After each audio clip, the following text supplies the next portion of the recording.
Political science 11th class chapter 3 चुनाव और प्रतिनिधित्व। इस वीडियो में हम चुनाव की विशेषताएं और निर्वाचन आयोग के कार्यों के बारे में पढ़ेंगे और प्रतिनिधि निर्वाचन मंडल और आरक्षित चुनाव क्षेत्र क्या है और हमारे संविधान निर्माताओं ने इसे क्यों नहीं अपनाया, इसके कारण के बारे में हम पढ़ेंगे।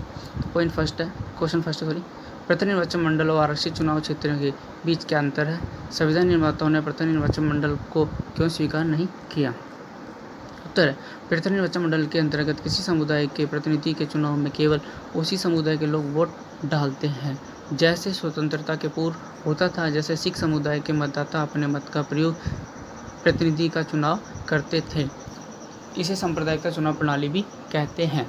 इसमें क्या होता है, अगर किसी जगह पर कोई सिख कैंडिडेट खड़ा होता है तो उसको वोट देने का अधिकार जो प्राप्त है केवल सिखों को ही है और किसी को नहीं है। मान लो किसी सीट पर या हिंदू खड़ा होता है तो उसको वोट केवल हिंदू ही देंगे और दूसरे व्यक्ति से वोट नहीं दे पाएंगे।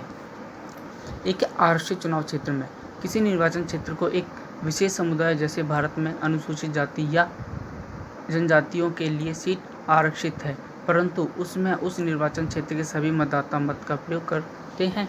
इसमें अलग है, इसमें वोट सभी दे सकते हैं, लेकिन प्रतिनिधि निर्वाचन मंडल में केवल उसी समुदाय के लोग वोट देते हैं। और स्वीकार न करने के कारण संविधान के निर्माताओं ने प्रतिनिधि निर्वाचन मंडल के तरीकों को इसलिए स्वीकार नहीं किया क्योंकि यह सांप्रदायिकता पर आधारित थी। इसमें सांप्रदायिकता की भावना को बढ़ावा मिलता है और समाज की एकता नष्ट होती है।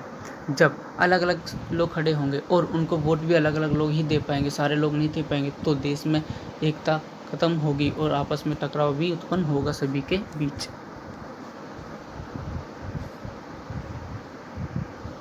क्वेश्चन सेकंड है, भारतीय चुनाव व्यवस्था की विशेषता क्या है?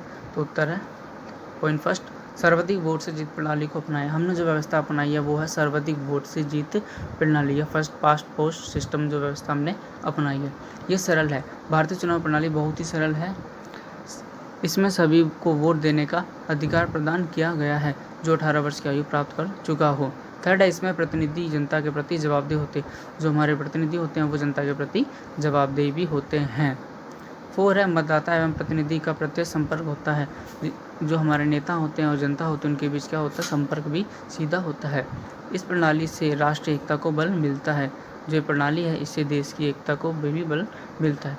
क्वेश्चन थर्ड, भारतीय निर्वाचन आयोग के 4 मुख्य कार्यों का वर्णन कीजिए। हमारा जो इलेक्शन कमीशन है इसके क्या क्या कार्य हैं? तो पहला पॉइंट है, संसद, राज्यों की विधानसभा, राष्ट्रपति उपराष्ट्रपति के चुनाव का संचालन करना। जो चुनाव आयोग है वो सांसदों के, राज्यों की विधानसभाओं के और राष्ट्रपति उपराष्ट्रपति के चुनाव भी करवाता है। सेकेंड, मतदाता सूची को नया करने का काम करवाता ताकि हर प्रकार की गलतियों को दूर किया जा सके। जो हमारी पहचान पत्र होते हैं उसमें जो गलतियाँ होती है उसे दूर करवाने का कार्य करना और नई पहचान पत्र बनवाने का भी कार्य करता है। थर्ड है, ऐसे व्यक्तियों जिनकी मृत्यु हो गई हो या जिन्होंने निवास स्थान में परिवर्तन कर लिया हो या अयोग्य घोषित हो गए हों तो उनके नाम काटे जाएंगे।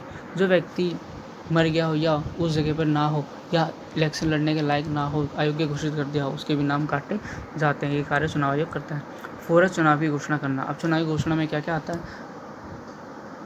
चुनाव की तिथि, नामांकन की तिथि, मतगणना की तिथि और चुनाव परिणाम की घोषणा, ये सारे कार्य आते हैं चुनाव की घोषणा के अंदर।